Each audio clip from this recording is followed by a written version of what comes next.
తాకట్లో ఉన్న మీ బంగారాన్ని విడిపించి ఆ రోజు ఆన్లైన్ రేటుకి కొంటాం. Sharma gold company. ఓం నమో వెంకటేశాయ. అందరికీ నమస్కారం అండి. Welcome to Suman TV. నేను గీతాంజలి. ఇవాళ మనం ఒక విశిష్ట అతిథితో మాట్లాడబోతున్నాం. టీవీఆర్కే మూర్తి గారు. మనందరం విశ్వపతి గారంటూ ఎంతో ముద్దుగా మర్యాదగా పిలుచుకుంటూ ఉంటాం. విశ్వపతి గారి గురించి చెప్పాలంటే ఒకటే మాట, వెంకటేశ్వర స్వామి వారే ఆయన రూపంలోంచి మనందరికీ ఆయన వైభవాన్ని చెబుతున్నారా అనేంతగా నాకు అనిపించిందండి.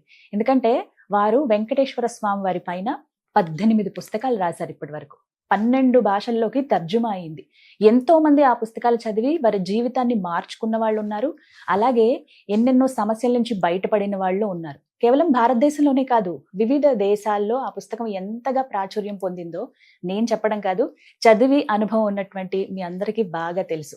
ఇంకొంతమందికి కూడా వీరి గురించి తెలియాలి, ఇంకా చాలా మంది ఆ పుస్తకాలు చదవాలి, వాళ్ళ జీవితాలు మార్చుకోవాలనే ఉద్దేశంతో అసలు వెంకటేశ్వర స్వామి వారి గురించి విశ్వపతి గారు ఏం చెప్తారు, ఇంకా ఏమేమి విశేషాలు ఉన్నాయి తెలుసుకుందాం అనే ఈ ప్రయత్నంలో భాగంగా సుమన్ టీవీ వారు వినూత్నంగా ఒక కార్యక్రమాన్ని ప్రారంభించారండి. అదే వెంకటేశ్వర వైభవం.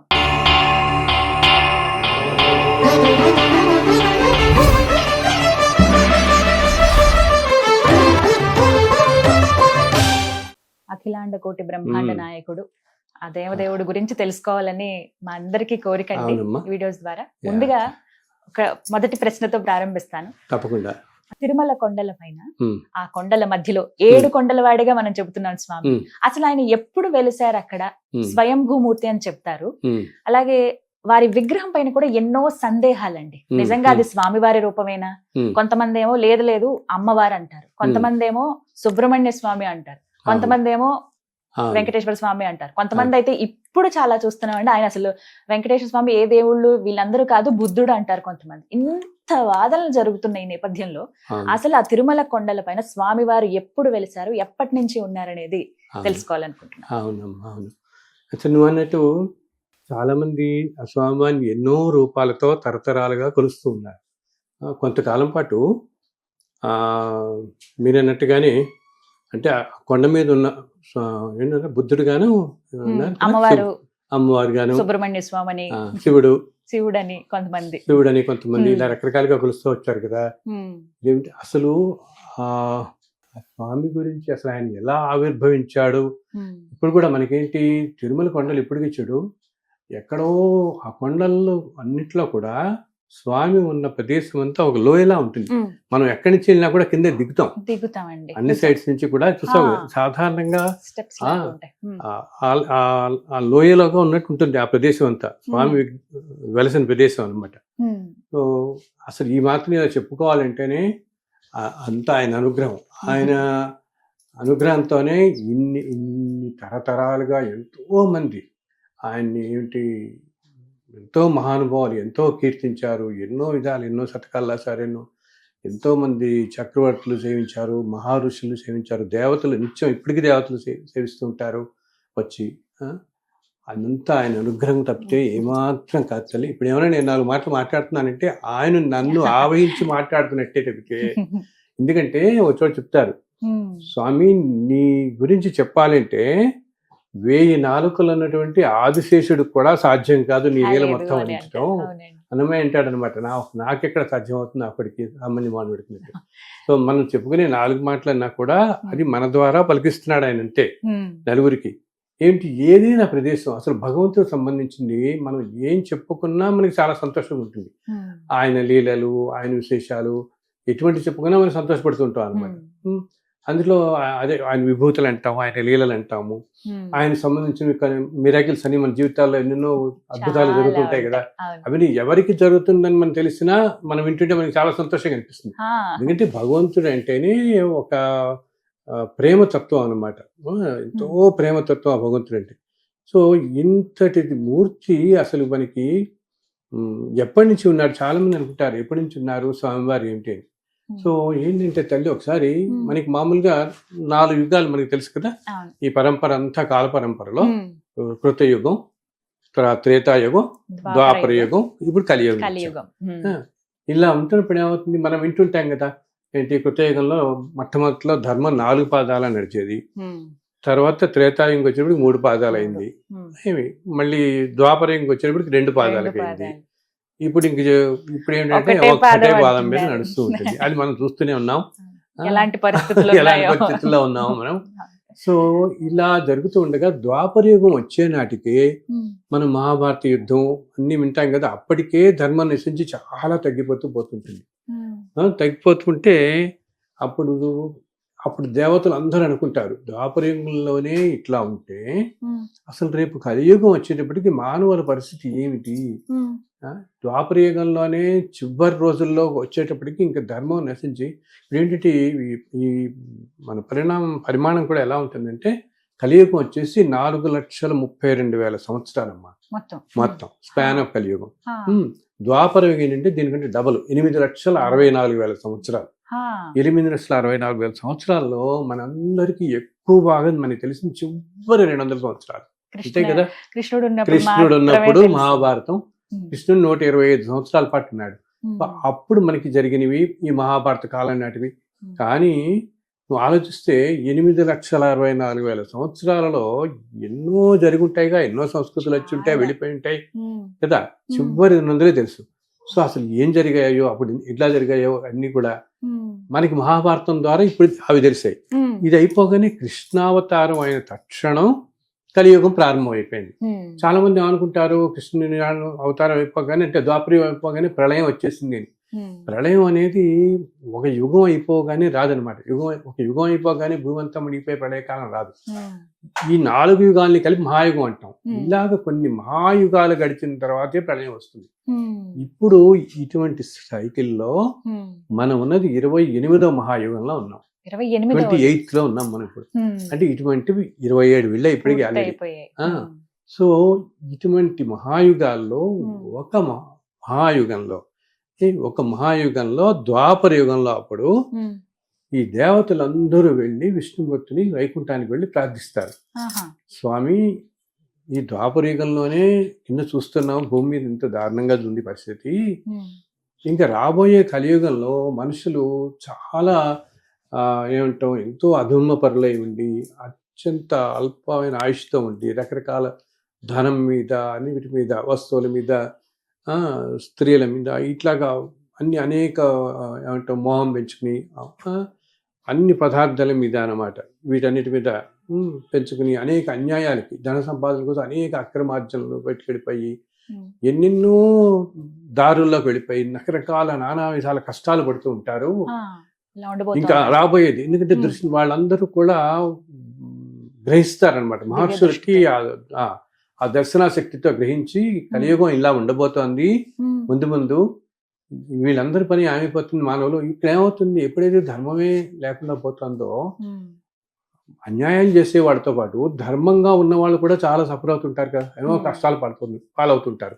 అది మనం చూస్తున్నాం కూడా. ధర్మంలో ఉన్న వాళ్ళు కూడా ఎంత కష్టాలు పాలవుతున్నారు, ఎట్లా పడుతున్నారని చూస్తున్నాం కదా. సో ఇది వెళ్ళి వీడి దేవతలందరూ వెళ్ళి స్వామివారి దగ్గర మొరపెట్టుకుంటారు. ఆ స్వామికి వెళ్ళి, స్వామి ఇలా అవ్వబోతోంది, నీకు తెలిసిందే కదా ఇది, వాళ్ళందరినీ ఎలాగ ఉద్ధరించబడాలి, ఎలాగ వాళ్ళలో ధర్మంగా ఉండేవాళ్ళు ఈ కష్టాల నుంచి, వాళ్ళ ప్రారంభ కర్మల నుంచి, వాళ్ళు అనిపిస్తున్న బాధల నుంచి కాస్త ఉపశమనం కలగడానికి ఎలా స్వామి, మాకు అందరికీ చాలా వ్యధగా ఉంది చూస్తుంటే అని చెప్పి ఆ శ్రీమన్నారాయణ వారిని వీళ్ళందరూ ప్రార్థిస్తారు. అప్పుడు శ్రీమన్నారాయణ చెప్తాడనమాట, ఆయన అని చెప్పగానే నేను కలియుగంలో భూమి మీద వెలసి కలియుగాంతం దాకా ఉండి అందరినీ ధర్మ మార్గంలో ఉండే వారిని రక్షిస్తూ ఉంటాను అని అంటారు. అప్పుడు వీళ్ళందరూ ఎంతో సంతోషపడతారు. అమ్మ స్వామి వారు వస్తున్నారు, నారాయణ నువ్వే వస్తున్నావా తండ్రి భూమి మీద అంటే, నేనే వస్తున్నాను, నేనే స్వయంగా వైకుంఠం నుంచి వచ్చి భూమి మీద ఒక ప్రదేశం ఎన్నుకొని ఆ ప్రదేశంలో నేను వచ్చి నిలబడి కలియుగాంతం దాకా ఎవరైతే ధర్మంగా ఉంటూ ఉంటారో, వాళ్ళు కూడా కష్టాలు పడుతున్న వాళ్ళందరినీ మంచి మార్గంలో ఉంటూ నన్ను ఎవరైతే సేవిస్తూ ఉంటారో వాళ్ళందరినీ రక్షిస్తూ కలియుగంలో వాళ్ళందరినీ మంచి వాళ్ళని కాపాడుతూ ఈ విధంగా నేనే వచ్చి స్వయంగా వెలుస్తాను అని అంటారు. అనగానే వీళ్ళంతా చాలా సంతోషపడి ఎప్పుడు అని అడతారు. ఎప్పుడైతే ఆ సమయం త్వరలో వస్తుంది మీరు అంటారు. మీరందరూ అందరూ పడినప్పుడు వీళ్ళందరూ సంతోషిస్తారు. ఆ సమయం కోసం ఎదురు చూద్దాం, ఇంకా స్వామి ఎప్పుడు వస్తారని. సో అలా అవగానే ద్వాపరం యుగం అయిపోయిన తర్వాత కలియుగం రాగానే ఒకరోజు అప్పుడు ఒక రోజు ఏం చేస్తారు, స్వామివారి గరుత్మంతుని పిలిచి, గరుత్మంతుడు స్వామివారికి ప్రథమ సేవకుడు, ఎదురుకుండా అలా ఉంటాడు. ఇప్పుడు చూస్తాం కదా మనం వైష్ణవ ఆలయాలన్నింటిలో కూడా స్వామికి ఎదురుకుండా ఉంటాడు. ఆయన ఏంటిట ఎంత సేవకుడు అంటే అలా రెక్కలు అలా విప్పుకుని ఉంటాడు. ఎప్పుడు ఏ క్షణంలో ఆయన ఆదేశం వస్తే వెళ్ళాలా, ఎక్కడికి వెళ్ళాలంటే అక్కడికి. సో ఆయన చెప్తారు, గరుత్మంతుని పిలిచి, నాయనా నేను ఇలాగా భూమి మీద వెళుద్దాం అనుకుంటున్నాను, కలియుగంలో భూమి మీదకి మనం ఇంకా వెళ్ళాలి అక్కడికి, నువ్వు ఒకసారి ఆ భూమండలం అంతా తిరిగి నాకు ఉండడానికి అనువైన ప్రదేశం ఏదైనా ఒకటి చూసిరమ్మని చెప్తాడు. అప్పుడు గరుత్మంతుల వారు ఇంకా వాయువేగంతో వైకుంఠం నుంచి వచ్చి భూమి మీద అనేక ప్రదేశాలు చూస్తారు. ఒక్కొక్క ప్రదేశం చూస్తే అందులో సాక్షాత్తు శ్రీమన్ నారాయణుడే ఆయనే వచ్చి ఉండాలంటే అది ఎంత అద్భుతమైన ప్రదేశం అయి ఉండాలి. వైకుంఠం నుంచి ఆ పరంధాముడే పురుషోత్తముడే వచ్చి ఉంటున్నాడంటే అందులో చూస్తారు. కొన్ని ప్రదేశాలు లాగానే పక్కని ఒక చోట ముందు ఒక ప్రదేశానికి వస్తారు. అక్కడ ఎంతో గొప్ప నది వెళుతూ ఉంటుంది పక్క నుంచి, చాలా బాగుంది నది ఒడ్డుని అనుకుంటారు. కానీ ఆయన ఇంకా అనుకుంటూ ఉండగా గరుత్మంతుల వారు ఒక చోట ఎక్కడో ఆయనకి ఏదో కొంచెం సంశయంగా అనిపిస్తుంది, ఏమో ఇదంత ఇదిగా గబుక్కుని అనిపించి అక్కడి నుంచి ఇంకో చోటుకి వెళ్ళిపోతారు. ఇంకో చోటుకి వెళ్ళి మన భారతదేశ ప్రదేశంలో అనమాట, భారతదేశం ఇలా ఈ ప్రపంచం అంతా. అప్పుడు ఆ రోజుల్లో ఏంటంటే తల్లి, మొట్టమొదట్లో అసలు ఇన్ని దేశాలు అనేవి లేవు, అంతా కూడా ఒకటే ప్రదేశంగా కూడా ఉండేది. అసలు తర్వాత ఈ ఖండాలు విడిపోవడం కూడా తర్వాత జరిగింది. ముందంతా భూభారం ఒకటేలా ఉండేది, భూభాగం అంతా కూడా అన్ని చోట్ల ఈ సనాతన ధర్మమే విస్తరిల్లి ఉండేది మొత్తం కూడా. ఇప్పుడు నేను అనుకుంటున్న అమెరికా, రష్యా ఇవన్నీ కూడా 200-300 సంవత్సరాలు 400 సంవత్సరాలు ఈ మధ్య కాలంలో వచ్చిన పేర్లు ఇవన్నీ. అప్పుడు ఆ సంస్కృతులు, ఆ రాజ్యాలు అవన్నీ వేరప్పుడు.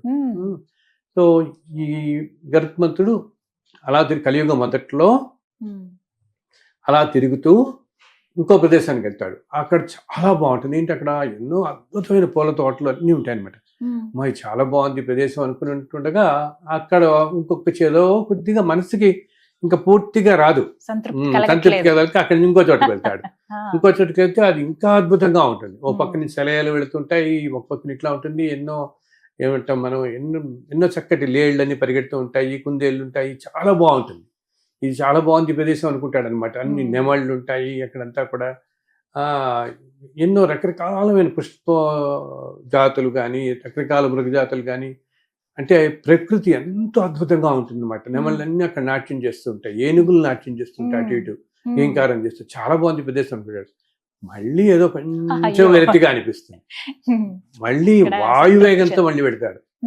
వెళ్ళి అలా ఒక ప్రదేశానికి వచ్చేటప్పటికి ఇంకో ప్రదేశానికి వచ్చి ఒక కొండల మధ్య దగ్గరికి వస్తాడు. దగ్గరికి అక్కడ పక్క నుంచి ఒక నది పెడుతూ ఉంటుంది. ఆ నది దగ్గరికి వచ్చి పక్కనే కొండల దగ్గరికి వెళ్ళి ఆ కొండల మీద వాలి చూస్తే అక్కడ ఇంకా అసలు ఎంత అద్భుతంగా ఉంటుందంటే, ఎటు చూసినా పెద్ద పెద్ద అరణ్యాలు, ఎన్నో అద్భుతమైన వృక్ష జాతులు అనమాట. పుష్పజాతులు, వృక్ష జాతులు ఉంటాయి.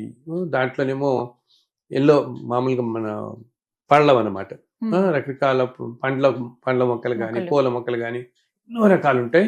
అండ్ అన్నిటికంటే మించి ఎన్నో సెలయేళ్ళు ఉంటాయి. అదంతా కొండలు అంతా కూడా ఒక నది పక్కనే ఉంటుందని చెప్పాను కదా, ఇవన్నీ చూస్తాడు. అండ్ ప్రకృతి ఎంత అద్భుతంగా ఉంటుందో అంత అద్భుతం ఉంటుంది. అక్కడతో చాలా అద్భుతంగా ఉండి అంత జీవరాశి కూడా మాత్రం ఎంతో ఒక విధంగా దేదీప్యమానంగా ప్రకాశిస్తూ ఉంటుంది ఆ ప్రదేశం అంతా. అప్పుడు అనిపిస్తుంది ఇది స్వామికి సాక్షాత్తు శ్రీమన్నారాయణ వారే వచ్చి ఉండడానికి ఇంతకంటే గొప్ప ప్రదేశం లేదు ఈ భూమండలంలోని. అదే ఈ రోజు మనం చూస్తున్న స్వామివారు ఉన్న వెంకటాద్రి. దాని పక్కన ఏంటంటే సువర్ణముఖి నదిని వెళుతూ ఉంటుంది. సువర్ణముఖి నది తీరంలో ఉంటుంది, ఈ కొండలన్నీ ఉంటాయి. ఇవి శేషాచల పర్వతాలు అంటారు. ఇక్కడ చూసి అప్పుడు ఇక్కడి నుంచి వెంటనే వాయువేగంతో వైకుంఠానికి వెళ్ళి స్వామికి చెప్తాడు, స్వామి మీకోసం బ్రహ్మాండమైన ప్రదేశాన్ని చూశాను, ఇంకా మీరు రావటమే తరువాయి అని అంటారు.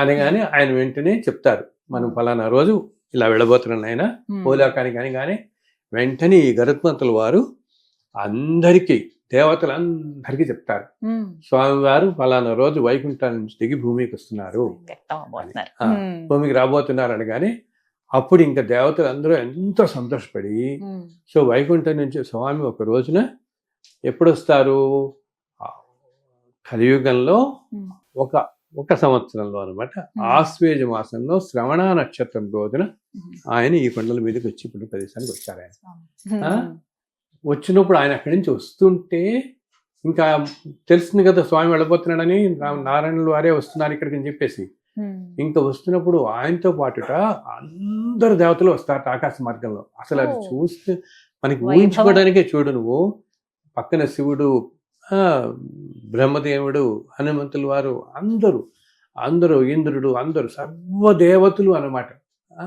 అందరూ వినాయకుడు, సుబ్రహ్మణ్య స్వామి, సర్వదేవతలు, ముగ్గురు శక్తులు అందరూ అనమాట. మన సరస్వతీదేవి, లక్ష్మీదేవి, పార్వతీదేవి, వీరు అందరూ అసలు మామూలుగా మన వాళ్ళు అంటే యక్ష కింపురుష కిన్నెర గణాలని, అలా దేవతా గణాలన్నీ కొన్ని వేలు ఆకాశం అంతాట. అసలు ఒక్క దేవత వస్తుంటేనే మనకు కనపడితే తేజస్సుందంటాం ఆకాశంలో. సూర్యచంద్రుడు కూడా దేవతలు, ఆ దేవతలు అష్ట దిక్పాలకులు, నవగ్రహ దేవతలు అందరూ ఆకాశం నుంచి ఇలా వస్తుంటే ఆశ్చర్యపోతూ, ఇప్పుడు మిగతా దేవతలు చాలా మందికి తెలియదు కదా ఏ ప్రదేశానికి వెళ్ళబోతున్నారని. వీళ్ళందరికీ కూడా స్వామి ఏ ప్రదేశానికి వెళ్ళబోతున్నారని గరుత్మంతుల వారికే తెలుసు అప్పటిదాకా. ఇంకా ఈ గరుత్మంతుల వారు వైకుంఠం మీద వస్తూ ఉంటే, నారాయణ వారు లక్ష్మీనారాయణలు ఎదురు వస్తుంటే అలా చూస్తుంటారు అందరూ. వీళ్ళు ఆయన ఫాలో అయ్యి వస్తారు. అలా వస్తూ స్వామి వచ్చి ఈ ప్రదేశానికి వస్తారు. అసలు అలా ఆకాశానికి అప్పుడేంటి, అప్పటికే ఆ కొండల మీద అక్కడక్కడ ఎంతో మంది తపస్సు చేసుకుంటున్నారు మహర్షులు. ఆ మహర్షులు ఆకాశానికి చూసి దేవతలందరూ ఇలా వస్తుంటే అసలు వాళ్ళ ఆనందానికి అంతు లేదు అనమాట. ఎంత ఆనందపడిపోయి ఇంత దేవతల్ని దర్శించి, ఇది నిజంగా జరిగిన సంఘటన తల్లి. ఇంతమంది దేవతలని అక్కడ దర్శించగలగటం ఒక్కసారిగా అసలు ఆ వెలుగు అది తీవ్రమైనది అనమాట. కలిగి దాంట్లోంచి అప్పుడు స్వామి అలాగా వీళ్ళందరూ వెనక్కి రాగా అది వెనక్కి వస్తుంటే వీళ్ళందరూ ఇంకా రకరకాల స్తుతిస్తారు. అప్పుడు స్వామివారు వచ్చి మన ఇప్పుడున్న ప్రదేశం దగ్గరికి వస్తారన్నమాట. కొండ మీదకి వస్తారు. వచ్చిన తర్వాత ఈ దేవతలందరూ కొన్నాళ్ళు ఇక్కడే ఉండి, అప్పుడు అది ఎంత అద్భుతం అంటే అసలు మనం ఊహించుకుంటేనే ఎంత ఇదిగా ఉంటుంది. అందుకనే ఆ క్షేత్రం తిరుమల అనేది అంత పవర్ఫుల్, అంత శక్తివంతమైనది అని అంటాం. ఎందుకంటే ఆ స్వామి వెలిసినప్పుడు సర్వదేవతలు వచ్చి వాళ్ళు ఏం చేస్తారు, దేవతలు వస్తూ వాళ్ళ లోకాలలో, ఇప్పుడు మనకన్నీ మనం ఇక్కడ సన్నజాజి, సంపెంగ, మల్లెలు, జాజులు, బంతి పూలు ఇవన్నీ చూస్తామా. ఇలా ఇటువంటివి మందారాలు కానీ ఇట్లా దేవలోకాల్లో ఎన్నో రకాల పుష్పాలు ఉంటాయి. ఆ పుష్పాలన్నిటితో పుష్పవృష్టి కురిపించారు ఆ రోజు. కొండలు మొత్తం వచ్చారు వాళ్ళనమాట. అప్పుడు బ్రహ్మదేవుడు ఏం చేస్తాడంటే, ఇంకా చాలా సాక్షాత్తు శ్రీమన్నారాయణ వారే ఈ కలియుగంలో వీళ్ళందరినీ రక్షించడానికి భూమి మీదకి వచ్చారని చెప్పి ఎంతో సంతోషపడి, ఇందరు దేవతలు కూడా వచ్చారు కదా ఇక్కడ, అందుకని ఒక పెద్ద ఉత్సవాలు మనం చేయాలి అని సంకల్పించి, అవే బ్రహ్మోత్సవాలు అని మనం ఇప్పుడు చెప్పుకునేవి.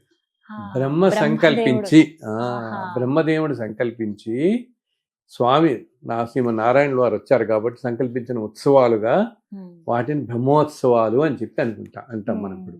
అది అందుకని ఇప్పటికీ కూడా బ్రహ్మోత్సవాలు ఏం చేస్తారు, ఆయన చెప్పాను ఆశ్వేజ మాసంలో శ్రవణ నక్షత్రంలో స్వామివారు అక్కడ వెలిసారు కాబట్టి ఆ దాంతో చివరి రోజుగా ఉండేలాగా ముందు 10 రోజుల ముందు రోజు నుంచి మొదలు పెడతారు మన వాళ్ళు. సంకల్పం మొదలుపెట్టి నవరాత్రుల్లో ఆశ్వేజ మాసంలో వస్తాయి.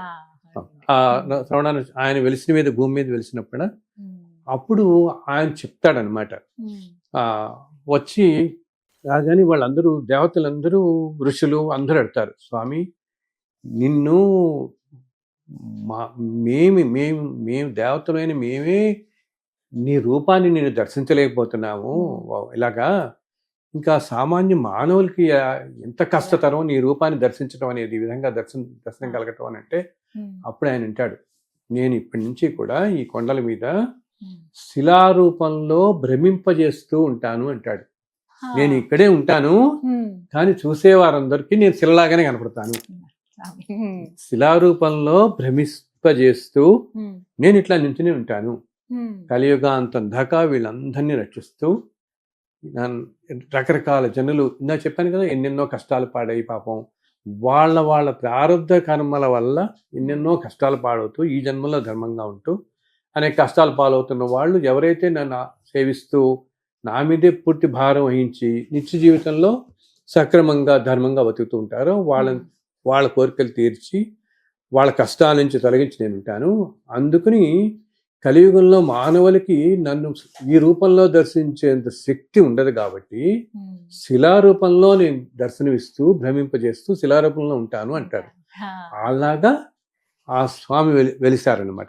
సో అప్పటి నుంచి ఇది ఎప్పుడు ఈ కలియుగం కాదు, ఇప్పుడు కలియుగంలో మనం ఇప్పుడు 5120 సంవత్సరాల్లో ఉన్నాం. ఇప్పుడు వచ్చింది మనం ఇంగ్లీష్ మామూలుగా 2024 ఇంగ్లీష్ది, మన దీన్ని 5121 ఉంటాం మనం.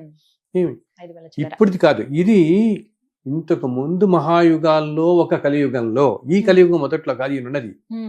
ఇంతకు ముందు మహాయుగాలలో ఎన్నో మహాయుగాల వెనకాల వచ్చిన ఒక కలియుగంలో ఈ స్వామివారు వచ్చి అలా నిలబడి, అది కూడా ఏమిటి, ఆయన శిలారూపంలో అలా ఉండి, ఆ తర్వాత దేవతలందరూ కూడా ఈ ఉత్సవాలు అవి వెళ్ళగానే స్వామి చెప్తాడు, ఆయన ఇంకా మీ లోకాలకు మీరు వెళ్ళండి, నేను ఇక్కడ ఉంటానని చెప్పి. సో ఆయన ఒక్కడు శిలారూపంలో అలాగా కొన్ని కోట్ల సంవత్సరాలు ఒక్కడు అలా ఉన్నాడు తల్లి. ఎండకి వానకి అలా నుంచుని ఉన్నాడు ఆయన. నిజంగా మనం కాసేపు నుంచుంటామంటే మన పరిస్థితి ఇలా ఉంటుంది. ఇన్ని కోట్ల సంవత్సరాలుగా ఆయన అలాగా ఏంటి ఇన్ని యుగాలు నడుస్తున్నా ఆయన అలా నుంచుని ఉన్నాడంటే మనం అంటే ఆయన ప్రేమ కాకేమిటి కదా. మన వాళ్ళందరూ అనుకుంటుంటారు, ఆయన నేను అనుకుంటున్నాం రోజు నిన్నే కలుస్తున్నావు, అయినా మా కోరిక తీర్చట్లేదు, అయినా మమ్మల్ని కష్టాలు పాడేస్తున్నావు అనుకుంటామా? కానీ నిజంగా చెప్పాలంటే ఆయన ఎవరిని కష్టపెట్టాడు, అలా అని ఎవరికి భోగభాగ్యాలు ఇవ్వడు. ఇంటి ఉన్నట్టుండి ఏదో 100 కోట్లు ఇచ్చేయటం, ఏ పదవులు ఇచ్చేయటం, ఇవన్నీ కూడా మనం తెచ్చుకున్నవే. ఇంతకుముందు జన్మల నుంచి మనం ఏ కర్మలు, ఇప్పుడు ఇందాక చెప్పానే, ఇప్పుడు ద్వాపర యుగంలో 8,64,40,000 సంవత్సరాలు అన్నామా.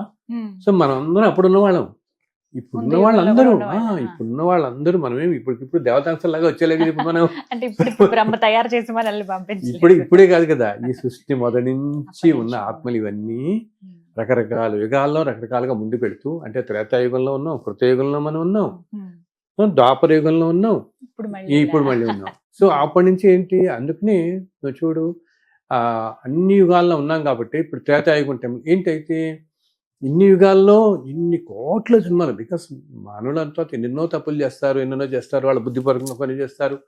వీటన్నింటినీ అనుభవించడానికి రకరకాల జన్మలు ఎత్తుతూ పోతాం కదా, కొన్ని తెలిసి కొన్ని తెలియకుండా చేసే తప్పులు. ఇట్లా తప్పులు చేసుకుంటూ ముందుకెళ్ళేటప్పటికి ఎంతో పాపం పట్టుకట్టుకుని ముందుకెళ్తుంటాం. ఎందుకంటే ఈ జన్మలు వస్తున్నప్పుడు ఏమవుతుంది, అందుకనే ఇప్పుడు చూడు ఒక్కొక్కసారి కొంతమందికి రాములు వారు అంటే ఎంతో ప్రాణం, కొంతమంది కృష్ణుడు అంటే ఎంతో ప్రాణం కదా.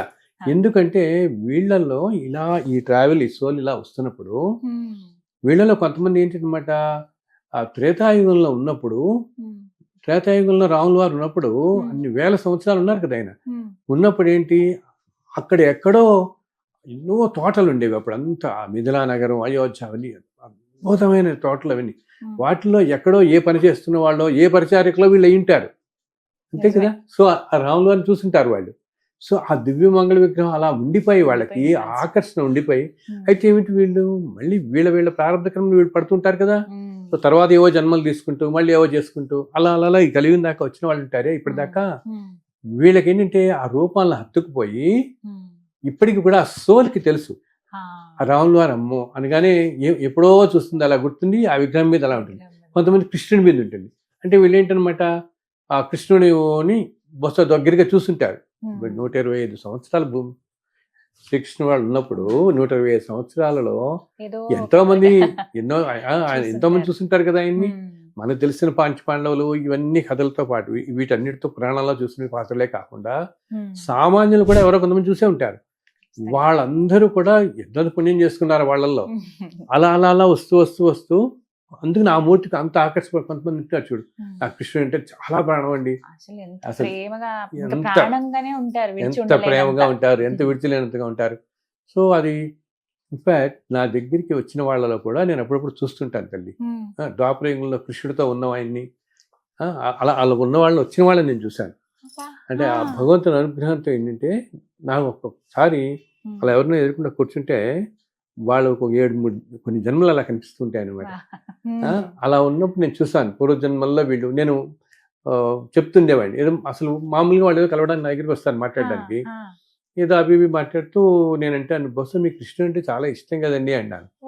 అంటే ఆయన వెంటనే కళ్ళమణిలు పెట్టేసుకుని, కృష్ణుడు అంటే ఇష్టమే కాదండి, నేను 350 ఫ్లూట్స్ కలెక్ట్ చేశాను ఇప్పుడు కన్నాడు. 350, ఏ ఊరు వెళ్ళినా నేను ఫ్లూటే కొనుక్కుంటాను. ఢిల్లీ నుంచి వచ్చాడు ఒక ఆయన నా దగ్గరికి, అతను అనమాట. సో ఇన్ఫాక్ట్ నేను హైదరాబాద్ ఎయిర్పోర్ట్ లో రాగానే ఆ షాపుల్లో చూస్తుంటే నేను ఫ్లూటే కొనుక్కొని పెట్టుకున్నాను, ఇంకోటి మళ్ళీ ఫ్లూట్ కొన్నాను అన్నాడు. అప్పుడు అతనితో అన్నా, బాబు నువ్వు ఆ ద్వాపరయుగంలో ఉన్నప్పుడు చిన్నప్పుడు కృష్ణుడితో ఆడుకున్న వాడివి నువ్వు కొన్నాళ్ళు, వాళ్ళతో గోకులంలో ఒకరోజు కృష్ణుడి వేణువు కూడా తీసుకుని ఒక కాసేపు వాయించావు, అందుకు నీకు ఆ పిల్లలు అలా ఉండిపోయి ఈ రోజు నువ్వు ఇప్పుడు ఈ జన్మలో ఇంజనీరింగ్ చేసావు, ఏదో చేసావు, ఈ ఫీల్డ్ ఇలా ఉన్నా కూడా నీకు దాని మీద అంత అది అలా ఉండిపోయింది. అది ఇలాగా రకరకాల మనం చూస్తూ ఉంటాం అన్నమాట. అతనికి ఏంటి చిన్నప్పుడు అతను చెప్పాడు నాకు, చిన్నప్పుడు నాకు ఇందా చెప్పిన అతను ఉన్నాను, నేను చూడగానే నేను ఈ ఫ్లూట్స్ కలెక్ట్ చేస్తానన్నా అతను అన్నాడు, చిన్నప్పుడు నా కళ్ళ కృష్ణుని కనపడేవాడండి, కృష్ణుని కనపడి రాత్రి ఏంటిట చిన్నపిల్లవాడప్పుడు కనపడి రాత్రి ఆడుకుందాం పదని తీసుకెళ్ళేవాట. పొద్దున్న లేవగానే పొద్దున్న వచ్చి దింపేసేవాడు మళ్ళీ. సో పొద్దున్న మీ పిల్లాడు 5-6 ఏళ్ళు కదా, పిల్లలు లేవగానే వీళ్ళు స్కూల్ పంపించడం, వీళ్ళు అమ్మ లేపుతుంటే అమ్మతో అనేవాట, అమ్మ నాకు కాళ్ళు చాలా నొప్పెడుతున్నాయి, ఇప్పటిదాకా ఆడుకుని వచ్చానని. అంటే వాళ్ళ అమ్మని, నువ్వు ఆడుకోవడం ఏంటారు, నువ్వు నిద్రపోయి ఉన్నావు కదా ఇప్పటిదాకా అంటే, లేదు లేదు కాళ్ళు బాగా నొప్పెడుతున్నాయి, ఇప్పటిదాకా నేను అగ్నిష్టితో ఆడుకుని వచ్చానంటే నమ్మేది కాదు ఆవిడ. సో అలా జరిగింది అని నేను చెప్పిన తర్వాత అప్పుడు చెప్పాడు అతను అనుభవం, ఇలా జరిగింది నాకు అని చెప్పి. తర్వాత ఇంకొక ఆయన అమ్మ జిల్లాకి 2-3 సంవత్సరాల క్రితం ఇంకొక ఆయన కలిసాడు నేను. ఆయనతో ఇలాగే ఏదో మాట్లాడుతూ, ఆయన ఒక కెమికల్ ఇంజనీర్ అనమాట. ఆయన ఇలాగే మాట్లాడుతూ ఏదో అంటే నేను ఇప్పుడు అన్నాను, బహుశా మీకు కృష్ణుడితో చాలా అనుబంధం ఉంటుంది అని, అండ్ మీరు వేణు కూడా బాగా వాయిస్తారు, మీరు ఇంజనీరింగ్ అయినప్పుడు అంటే. ఆయన కూడా ఇలాగే బెంగళూరులో ఉంటారు వాళ్ళు. ఆయన వెంటనే అన్నాడు, అవును స్వామి, నాకు ఎంత ఫ్లూట్ అలా పట్టుకుంటే నాకు వచ్చేస్తుంది. అండ్ చిన్నప్పుడు అప్పుడు వెంటనే అన్నాడు, మీరు చెప్పిన ఈ విషయం నా వయసు 56 ఎంత ఇప్పుడు, ఒక 56 సంవత్సరాల క్రితం ఒకళ్ళే ఈ మాట చెప్పారు నాకు, మళ్ళీ ఈరోజు నేను మీ దగ్గర వింటున్నాను. ఏంట ఈయన ప్రెగ్నెన్సీలో ఉన్నప్పుడు, గర్భంలో ఉన్నప్పుడు చంద్రశేఖర సరస్వతి వారు వీళ్ళ అమ్మగారికి కలలో కనపడి చెప్పారట, అమ్మ నీకు పుట్టబోయే బిడ్డ ద్వాపరయుగంలో కృష్ణుడితో ఆడుకున్న పిల్లవాడే నీకు జన్మిస్తున్నాడు అని. ఆ మాట నాకు మళ్ళీ ఇప్పుడు గుర్తొచ్చిందండి మీరు చెప్పింది. 56 సంవత్సరాల తర్వాత మీరే వాళ్ళ అమ్మగారు చెప్పిన మాట. ఆవిడ కూడా ఎంతో గొప్ప ఆవిడ ఎన్నో వేదాల నుంచి అన్నింటినీ ట్రాన్స్లేట్ చేశారు, ఎన్నో గ్రంథాలు రాశారు, చాలా స్కాలర్ ఉన్నారు, చాలా పెద్ద స్కాలర్ ఆవిడ. కన్నడ అనమాట, కన్నడ, బెంగళూరులో ఉంటారు. సో ఈయన అసలు కలమనీళ్ళు వెంటనే నాకు ఆయన వాయించిన ఫ్లూట్ అవన్నీ కూడా నాకు వీడియో బ్రిక్స్ పంపించాడు. ఆయన మామూలుగానే కాదు, పీఠాధిపతుల దగ్గర వాయించాడు ఆయన. ఉడిపి దగ్గర కానీ ఎక్కడికి వెళ్ళినా పీఠాధిపతి దగ్గర అలా పట్టుకుంటే ఆయనకి అలా మైమర్చిపోతాడు, దిగుతాడు. ఏంటంటే సోలికి అవన్నీ అలా ఉంటాయి, సోలికి ఆ వాసనలన్నీ ఉంటాయి అన్నమాట మనకి. శరీరం, సో కృష్ణ భగవాన్ వారు చెప్పినట్లుగా ఆత్మ శరీరాన్ని విడిచి అలాగా ఇంకొక ఇదంతా ఏంటంటే మనం చేసుకున్న ప్రారంభ కర్మలు బట్టి, ఇంతకుముందు జన్మల్లో మనం ఏమో కర్మలు చేసుకుంటాం కదా, ఆ కర్మలు బట్టి ఒక రకరకాల కర్మలు తీరాలి కదా. ఆ తీరడం కోసం ఒకసారి ఆడవాళ్ళుగా పుట్టచ్చు, మగవాళ్ళుగా పుట్టచ్చు, మన శరీరం ఒకలా ఉండొచ్చు. కొంతమంది పాపం సమస్యలతో పుట్టడంతోనే ఒక కాళ్ళు లేక, కన్ను లేక, ఎన్నో రకాలుగా పుడతారు చూసావా. సో అంతే కదా, అసలు నీకు పుట్టడం ఏదో సరిగా ఒక- పుట్టడమే గ్రేటెస్ట్ బ్లెస్సింగ్. నేను అందరితో అంటాను, కానీ మీరు ఏదో నాకు ఇంత డబ్బులు లేవు, ఇంత ఇది లేదు, ఇంత ఆస్తి లేదు, ఇది కష్టాలు అనుకుంటారు. వచ్చేసాయి. మీరు ఈ రోజు నేను అంటుంటా, మీరు ఇలా మనం ఇప్పుడు మన ప్రోగ్రామ్ చూస్తుంటారు, మీరు కంటితో ఇది చూస్తున్నారంటే ఎంత అదృష్టం. నిజమే. కంటితో కంటి చూపు లేని వాళ్ళు ఎంతమంది ఈ ప్రపంచంలో, అంతే కదా. అసలు కంటి వాళ్ళకన్నా చూపు లేని వాళ్ళు, మెరుగైన జీవితం. నడవలేని వాళ్ళు, అండ్ అసలు 3 పూట్ల ఈ మాత్రం తినగలిగిన వాళ్ళు ఈ క్షణంలో ఎన్నెన్ని దేశాల్లో ఎన్నెన్ని కష్టాలు పడుతున్న వాళ్ళు ఉంటారమ్మా. యుద్ధాలు అప్పుడు అటంతా యుద్ధాలు జరుగుతూ ఆ మిడిల్ ఈస్ట్ ఎంత ఎంత యాతన పడుతున్నారు. ఒక యుగం లాగా గడిచే వాళ్ళు ఎంతమంది ఉన్నారు. సో దరిద్రంగా బతికే భగవంతుడు వాళ్ళు ఎంతమంది ఉన్నారు.